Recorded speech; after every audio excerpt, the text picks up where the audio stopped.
이제 1300여 년 전에 이 지구상에서 살았던 그 원효 스님의 그 발심이라고 하는 내용에서 적은 그것이 이제 거의 다음 주에 끝이 납니다.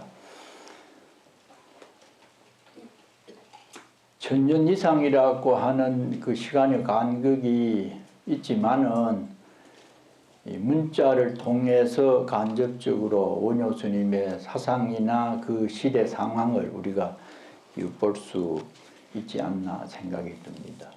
지난주에 나오는 내용이 세라기 후곤을 하탐착제며 세상에 우리가 즐겁다고 생각하는 오용락이나 그 외에 여러 가지를 지나치게 탐착을 내는 마음이 그 뒤끝이 고통이 될 수가 있다. 보통 즐기는 것은 그렇지 않지만은 지나치게 애욕이나 재산이나 명예에 거기에 어떤 자신의 존재 가치를 느끼려고 하다 보면은 문제가 발생할 수 있다는 거죠. 그래서 어찌 탐착을 하겠는가. 1인이 장락이언을 한번 참으면은 그 뒤가 오래오래 즐거움이 오는데 편안해지는데 순간을 못 참음으로 인해서 여러 가지 시비가 생기고 심지어는 살인까지 하게 되는 그런 우려를 범할 수 있다. 몇 년 전인가 모르겠어요. 한국에서 거창인가 어디 경상남도 어디에서 경찰이었는가 낮잠 자는데 부인이 파리를 쫓다가 그게 뭐 어떻게 내용이 됐는지는 모르지만 화가 나가지고 경찰이었겠다 그랬죠. 아마 총을 들고 그때 수십 명을 살해한 그런 사건이 있었어요. 지나고 나면은 만약 그 부인이 파리를 쫓지 않았다면 괜찮았을지 또 그 사람이 파리 쫓는다고 해서 무슨 우리가 모르는 내용이 있지 싶은데 총을 가지고 무고한 마을 사람을 그때 23명인지 뭐 사람이 많이 상했어요. 그런 것을 보더라도 우리가 살다 보면은 감정이 불쑥불쑥 일어나지만은 잘 이렇게 우리 불자들은 참으면은 그런 여러 가지 불행한 일을 모면할 수도 있다고 하는 그런 말씀을 하는 것 같아요. 그래서 이제 이어지는 말씀으로 도인 탐은 시행자 수치요. 여기 도인 뭐 우리가 흔히 얘기하는 완성되고 아주 인격적인 도인이 아니고 수도하는 사람을 일컬어요. 수행한다고 머리 깎고 산중에 사는 사람들이 지나치게 탐심을 내면은 다른 수행자들에게까지도 유를 끼친다. 작년인가 언제 뭐 도박하는 승려 뭐 이래 신문에 SBS인가 이렇게 나오고 그 뒤에 언론에서 얼마나 떠들었는지 조계사 근처에 승려들이 잘 안 다니더라고. 누가 그런 전화를 내가 했더니 조계사 앞에 가면 스님들이 많이 보입니다. 뭐 사러 오는 사람, 볼일 보러 오는 사람 뭐 왔다 갔다 하고 난리인데 그때는 스님들이 몇이 안 보이더래요. 그러니까 한두 사람들이 그런 탐을 내고 수행자 품격에 어울리지 않는 그런 행위를 함으로써 다른 승려들도 부끄러워서 다니지 못한다. 그런데 한국 언론도 문제가 있습니다. 억대 승려 도박단을 발견했다. 툭하면 억대 주부 도박단. 사실과 내용이 다른 것을 과대 포장해가지고 독자들의 관심을 이끌렸고 특히 무슨 뭐 스포츠나 일간 어제 주간지 보면은 희한한 걸 제목은 하나 해놨는데 내용 보면 별것 아닌 것을 사사로운 무슨 이래 가지고 또 그런데 또 관심이 있어 하니까 뭐 개인적으로 이혼했느니 뭐 뺨을 때렸느니 뭐 누구 뭐 이런 걸 가지고 막 굉장한 내용이 있는 것처럼 크게 이게 활자화 해가지고 전부 영리적인 목적이 숨어 있거든요. 그러다 보니까 현장에 있었던 간접적으로 뭐 현장에 있는 스님은 아니었는데 내가 전화를 해보니까 그렇게 판돈이 많지 않았대요. 뭐 몇백만 원 정도 됐다고 말은 그러는데 어쨌든지 그 자체가 허물이기 때문에 누가 뭐 1억 정도로 내놓고 1억이 됐다, 5천이다, 뭐 300만 원이다 그래 할 계제가 아니잖아요. 부끄러우니까 그래져요. 변명도 못하고 1억대 도박당하니까 일반 국민들은 안 그래도 미운 데다가 도박하는 자체만 그런 데다가 1억 정도로 가지고 시주돈을 가지고 도박을 했다. 큰 허물이죠. 근데 언론에 그렇게 과대 포장을 합니다. 제가 처음에 범어사 건강암에 입산을 해가지고 얼마 지나는데 김병두라고 하는 사람이 이북에서 왔어요. 일사후퇴 때 와서 힘들게 살다 보니까 정신적으로 문제가 약간 있었어요. 그래가지고 어떤 사람이 수양하라고 소개를 해 왔는데 제가 있으면은 이제 그 부산의 부전시장에 가서 장보는 소임을 맡았어요. 제가 없으면 자기 봐서 그냥 들어앉았는데 지나가다 보면은 뭐 혼자 뭐 쫄쫄쫄하고 뭐 김일성 뭐 어쩌고 뭐 박정희 하여튼 정치 때문에 그랬는지 뭐 김일성 박정희 얘기하면 뭐 혼자 막 과음을 지르고 밥 먹을 때나 뭐 이 얘기할 때는 괜찮아요. 혼자 있으면 뭐 그런 소리가 들리고 그러더라고요. 그래 어쩌다가 거기에 있는 부전스님하고 시비가 붙었는데 좀 밀치고 이랬어요. 뭐 하기는. 그러다 어디 이빨 이게 다쳤는지 그 뒤에 누가 신문을 갖고 왔는데 국제신문이라 거기 오뚜기인가 뭔가에 요거를 가십으로 하는 난이 있어요. 기사는 아니고 왜 그런 게 있잖아요.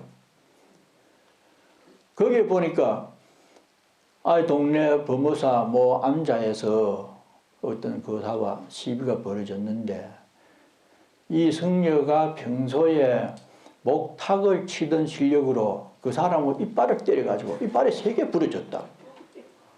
내가 옆에 있었는데 아마 여기 다쳐 이빨이 약간 흔들거렸는지 그 사람 화가 나가지고 경찰서 가서 고발을 했어요. 그래 가만 보니까 얼마나 우스운지 그런 식으로 조금 선전식으로 재밌게 보라고 그러는데 그런 것이 비일비재합니다.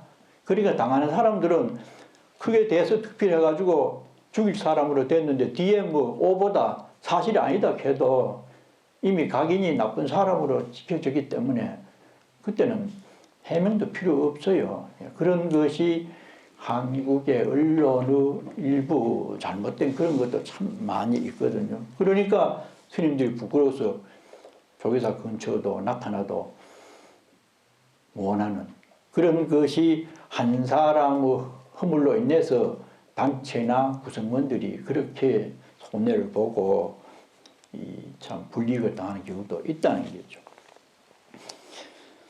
출가 부는 부모 형제 다 버리고 수행한다고 출가해가지고 절에 온 사람들이 돈을 많이 갖고 있는 것은 출가해서 부유하게 사는 사람은 이것은 군자들이 비웃는 바이다.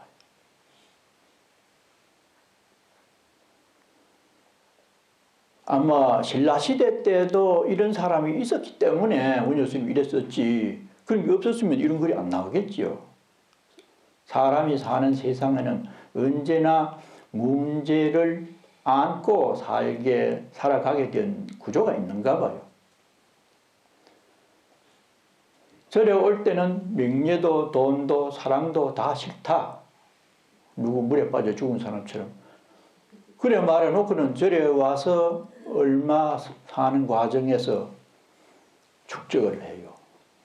가만히 돈에나 명예에 관심이 있는 스님들을 보면은 사회에서 뭔가 그런 부분에 미진하고 마음속에 늘 욕구로 남아 있어서 충족을 못했던 사람들이 처음에는 골치가 아프니까 다 싫다 하고서 절에 들어와요.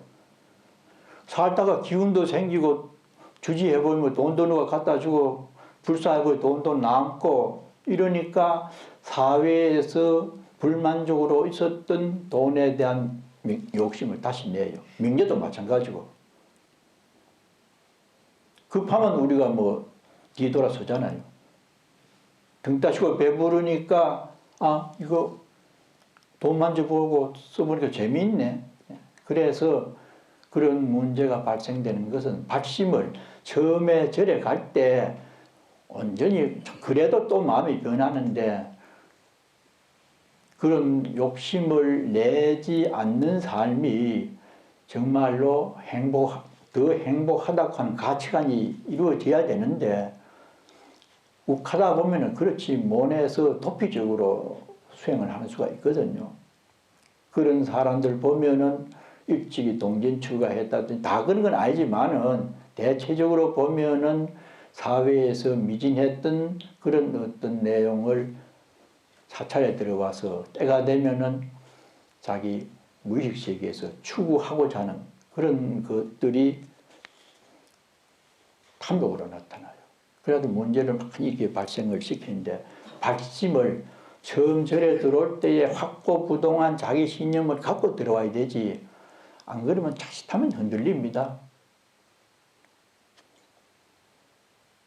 나이 많고 무슨 뭐 어느 위치가 생겨져 가지고 스님 가고 봉투 갖다 주고 뭐 어디 가면 뭐 좋은 자리에 이렇게 앉혀 가지고 막 사진을 찍고 뭐 기자가 나타나고 이러면은 그만 그게 혹해 가지고 어느 정도 공부를 열심히 굉장히 해서 저 스님이 조계종에 으뜸일 정도로 수행을 잘한다. 그런 어른 스님들도 종정이 되면 흔들려요.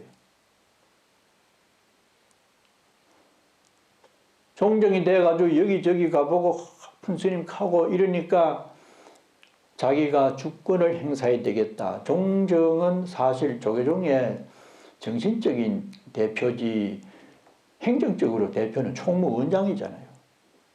그런데 원장이 잘못하면은 내가 좀 실력을 행사해서 바로 잡아야 되겠다고 하면서 개입을 하게 되다 보면 분란이 생겨요. 그런 일이 한두 번이 아니었습니다. 그만큼 연세가 들어서 제일 마지막으로 탐욕으로 남는 게 명예락해요. 연세 많으면 그렇잖아요. 뭐 이성이라든지 다른 거는 뭐 별로 없는데 대접을 잘하면 혹해 넘어가요. 그러니까 참 굉장한 어떤 안목이 있고 실력이 없으면은 내공이 없으면은 그렇게 되기가 쉬워요. 그래서 참 그렇게 명예나 부 때문에 말썽이 생기면은 군자들이 비웃는다. 요 군자는 사회에서 도덕적으로 청렴하고 아주 잘 살아가는 사람들을 옛날에 군자라 했어요.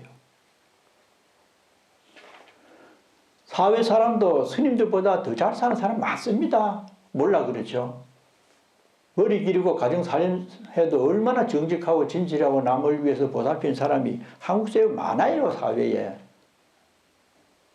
그래서 그런 사람들이 비웃게 된다는 게죠. 그런 것을 아마 원효 스님이 많이 염려를 하신 것 같아요.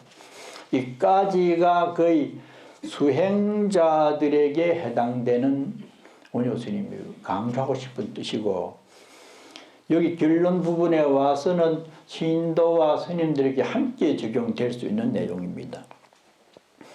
자언이 부진이언을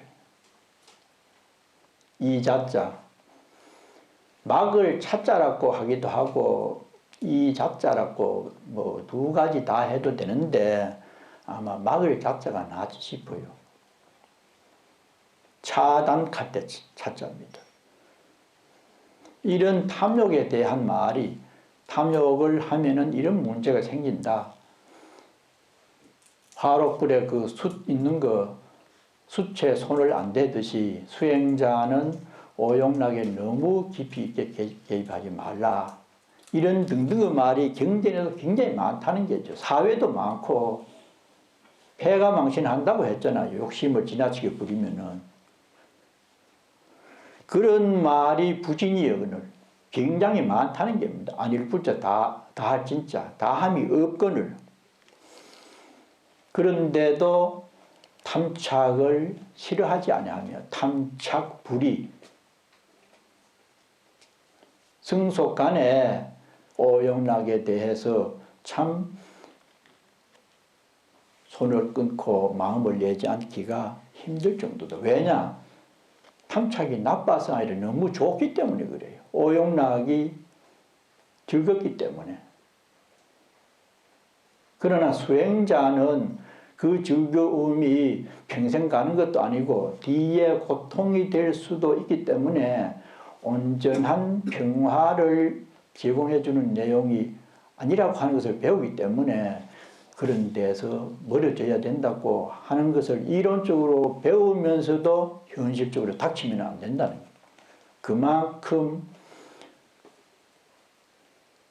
재물이나 이성이나 명예나 수면이나 음식이나 이 오용락이 생존을 하게 하는 필수 요소가 되고 또 재미가 있기 때문에 그래요. 가만히 생각해 보면은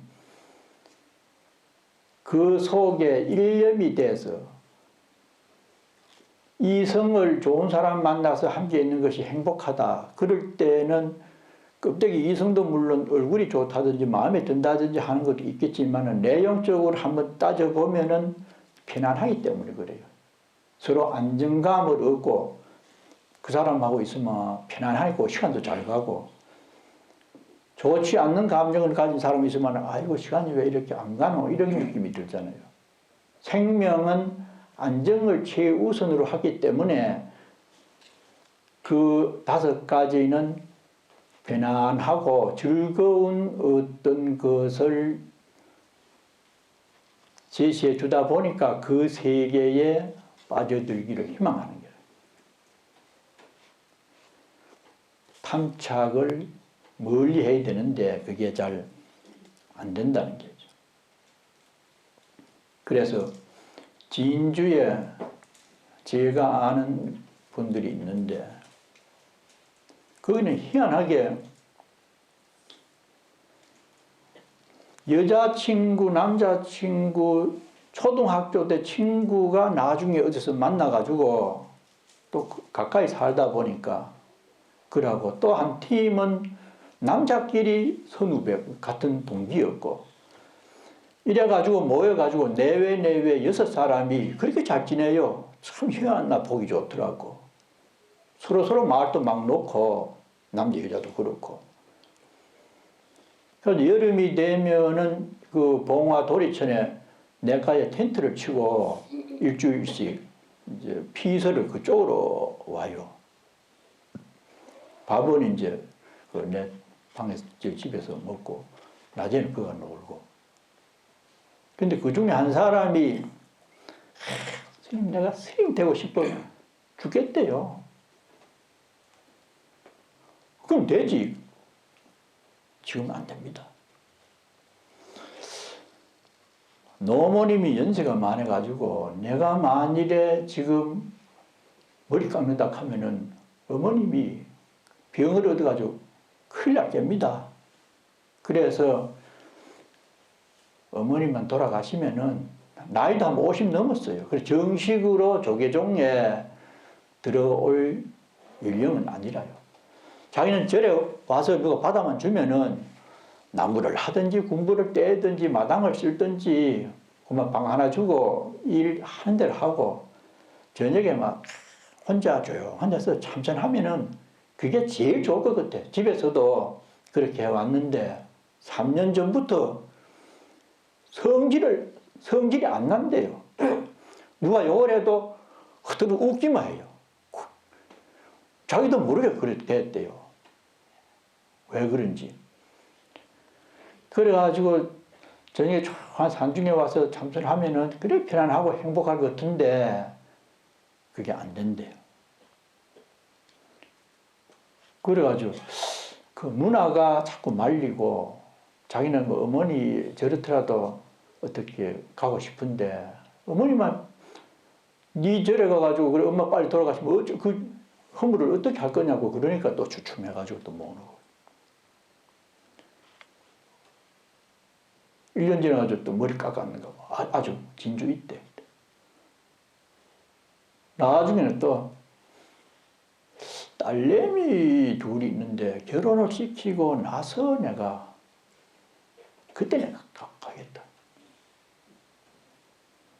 그래서 결국은 만일에 이분이 정말로 뭐 절에 와가지고 도통을 해서 수만 명을 제대로 할 수 있는 그 정도가 된다 하면은 부모님이나 무슨 뭐 결혼 같은 데 생각 안 하고 그렇게 할 수 있을지 몰라도 현실적으로는 좋지 않는 자세죠. 책임을 져야 되고 하는 그런 입장인데 도라고 하는 근본적인 방향에서 봐가지고 가정을 버림으로써 더 많은 사람들을 구제할 수 있는 부처님처럼 그런 법력이 나온다. 그러면은 또 그렇게 모험을 할 수도 있겠죠. 그래서 우리 사회는 늘 속가에 한번 결혼을 하고 가정을 가져놓으면은 탐착을 끊기 어려운 요소가 많아요. 그러니까 제2무진연을 부단히 애착하며 제2는 다음입니다. 이것만 해놓고 다음에 내가 절에 들어가겠다. 집만 하나 있으면은 나는 산중에 가서 무슨 여행을 하겠다. 보통 그런 생각을 많이 하잖아요. 제2무진이다. 그런데 이 다음이 자꾸 나와요. 이것만 하다가 또 다음이 또 나와요. 제2가 굉장히 많은데 애착을 끊지 못한다. 이 거사의 경우도 결국은 애착 때문에 어머니 조건 냈다가 딸내미 뭐 결혼시켜야 된다 하고 또 결혼시키고 나면 또 무슨 걸리는 게 나올지 몰라요. 그래서 참 그 탐욕이나 애착을 끊기가 가정을 이루어 놓으면은 현실적으로는 어렵다는 거죠. 차사무한이언을 이것만 가는 이 차자, 일사자 무한하다. 요것만 술을 먹고 내일부터 술 안 먹는다. 오늘만 먹고 내일부터 또 오늘인데 참 그게 사실 어려워요. 이미 그것이 핑계가 나오고 미루는 것을 반복하게 되면은 그것도 습성이 돼요. 그 생각 났을 때 딱 정말로 한 생각 났을 때 결심을 해가지고 이기력을 강화시켜가지고 딱 끊어야 되지. 뭘 핑계 대가지고 내일부터, 모레부터, 내년부터 안 됩니다.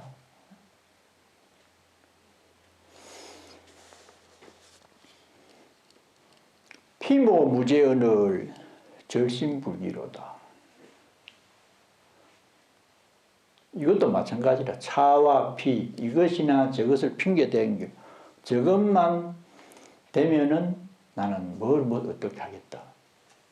로또만 되면은 우리 정법사 내가 빚을 갚아주겠다. 로또 대보소. 행방불명입니다. 경적스님 말에 로또 되면은 행적스님 없으면은 로또 된 줄 알아요. 짊어지고 달아나보는 게 돈 짊어지고. 그래 참 우리가 좋아하는 재물이나 이성이나 이런 것들을 말처럼 쉽게 떠나보내기 어려운 게가 인간 구조라요.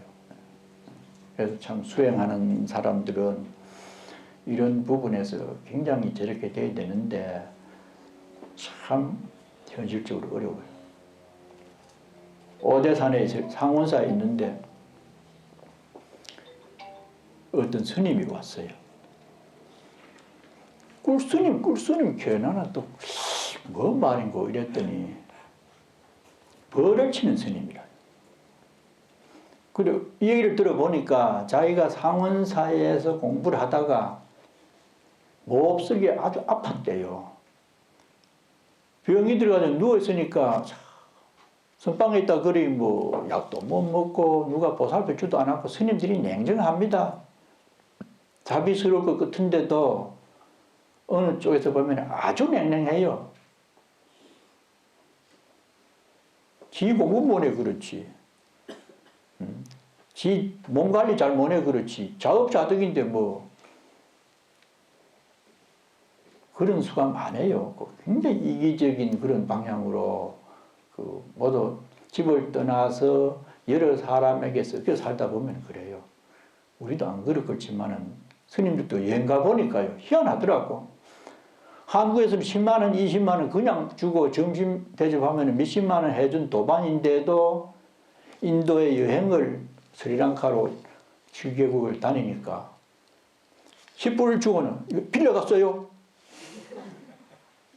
이러더라고. 이야, 그래서 참 객지라고 하는데 나가면은 자기 단도리를 더 해요.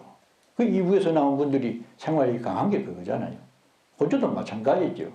한국에서 와서 살다 보니까 그런 부분에 더 민감하게 반응을 하거든요. 한국에는 뭐 빌려줘도 안 줘도 뭐 또 그거 가면 대접받고 집도 토지도 통장에도 뭐 다 있으니까 넉넉한데 우리는 안 그렇잖아요. 그러다 보니까 이 종명스님이라 이름이 월화스님 상자인데 하도 한스럽고 이래가지고 만에 생각에 내가 만일에 병이 나면은 최소한도로 약을 먹을 수 있다든지 어디 움직이는데 불편함이 없고 남의 눈치를 보지 않을 정도의 수중에 돈이 있어야 되겠다. 그러면 제일 할 수 있는 게 뭐냐? 산중에 다니다 보니까 벌 키우는 게 좋겠다. 양봉을 30통을 문경 봉암사 뒤에 빈 집을 빌려가지고 벌을 키웠어요. 꿀을 뜨면은 한 대쯤 갖고 내려와요. 그걸 대중들이 나숟가락씩 먹고. 그래, 언제 벌 그만둘게요? 이제는 한 내년쯤이나 어느 정도 약값이 마련됐는가 봐. 10년 전에도 만날 벌 키우고 있어요. 월화스님도 홍도사 왔는데 물으니까 아직 거기 있대요. 심하면 제주도까지 벌을 트럭에 싣고 가고 아가씨아 꿀이 많으면은 그쪽으로 달성되고 거기 국도변에 보면은 굉장히 아가씨아 꽃이 많아요. 저게 가져 있는데 싣고 그쪽으로 내려가 재미를 붙이는 게 돈에.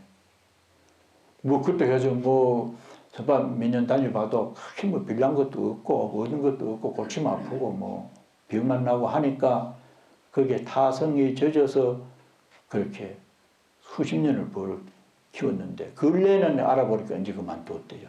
아마 그래 공부를 하는지 뭘 하는지 모르지만은 그 정도로 한번 이렇게 흥크러져 놓으면은 연쇄적으로 탐착을 끊을 수 없는 요소가 주변에 많이 생깁니다. 혼자 사는 승려도 그러는데 가정을 갖고 사는 우리 신도님들은 얼마나 많이 얽혀 있겠어요. 그래서 많은 얽힘이 있기 때문에 더 넉넉한 지혜가 필요하다. 영불이나 참선이나 이 세계를 또 인간을 바라보는 안목을 잘 이렇게 해서 지혜롭게 살면서 부도 적당하게 축적을 하고 건강도 회복하면서 정말로 잘 살 수 있는 길이 어느 곳인지 어떤 자세인지 어떤 마음을 써야 되는지 무엇이 문제인지 우리가 철저하게 이해를 해야 돼요. 오늘 안 보이는 것만 여기 어떤 널싱홈에 일하면서 우리 여기 봉사를 하는 보살님이 아래 얘기를 하는데 아이고 뭐 우울증에다가 뭐 병을 많이 앓았는데 널싱홈에 가서 봉사하고 건강이 회복되고